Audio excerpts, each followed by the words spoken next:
안녕하십니까. 오늘은 제품 설치 특례와 보험료 신고에 대해서 알아보도록 하겠습니다. 제품 제조업의 산재보험 특례 규정이 산재법 시행규칙 제4조에 있는데요. 물론 이제 제조업의 경우에 산재보험 특례만 적용되는 것이 아니라 고용보험도 산재보험 특례를 준용하고 있는 규정이 있습니다. 그래서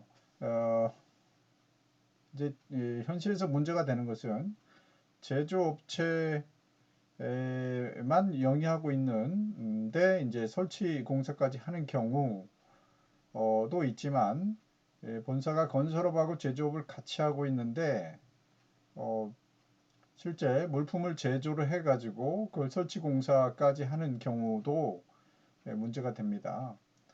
어찌됐든 이런 경우에 고용보험하고 산재보험 이거를 제조업으로 분류를 할 것이냐 아니면 건설업으로 분류를 할 것이냐 이 부분인데요. 제조업으로 분류가 되면 제조업체에서 고용보험 산재보험을 부담을 하게 되는 것이고, 건설업으로 분류하게 되면 현장이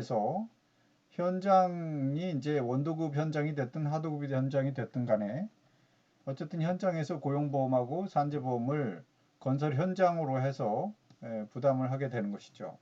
그래서 거기서 일하는 사람들, 설치 공사를 하는 사람들의 인건비에 대해서 누가 부담을 하느냐의 부분과 더불어서 제조업종을 적용해서 요율을 적용하느냐, 산재업종을 적용해서 건설업종을 적용해서 요율을 부담하느냐가 달라지는 거기 때문에 기준을 정확하게 알고 있을 필요가 있고요. 실무에서 보험료 신고할 때 이걸 이 제조업 특례를 적용해서 한다고 하면 건설업종으로 들어가지 않으니까요. 유의를 해야 될 부분이고, 이 부분은 이전에 그 기준에 대해서는 말씀드렸던 부분이라 재체크 정도만 하시면 어쨌든 고유 제품을 생산할 어떤 장비와 장소가 있어야 된다는 것이고요. 직접 설치를 해야 된다는 것이고, 그 다음에 다른 공사가 설치 공사 이외에 다른 공사가 포함돼서는 안 된다는 것입니다. 현장에서 설치만 해줘야지 그 외에 다른 공사가 포함되어 있으면 제조업 특례가 적용되지 않는다는 것입니다. 예를 들어서 석공사가 있다. 그러면 석공사가 이게 제조와 같은 의미냐? 제품을 수입해 가지고 오거나 또는 생산을 해서 현장에 설치 부자재를 사용해서 한다. 설치 공사는 일용직 분들로 해서 추력일보를 작성해서 신고를 한다. 매달 일용직 신고를 한다는 부분이 공사 제조의 차점이 되느냐? 그래서 일용직 신고 형태가 매달 신고를 한다. 뭐 해서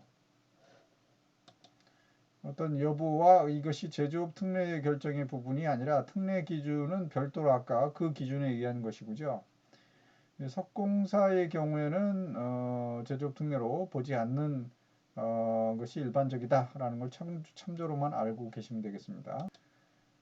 그 다음에 이게 꼭 절대적인 것은 아닙니다.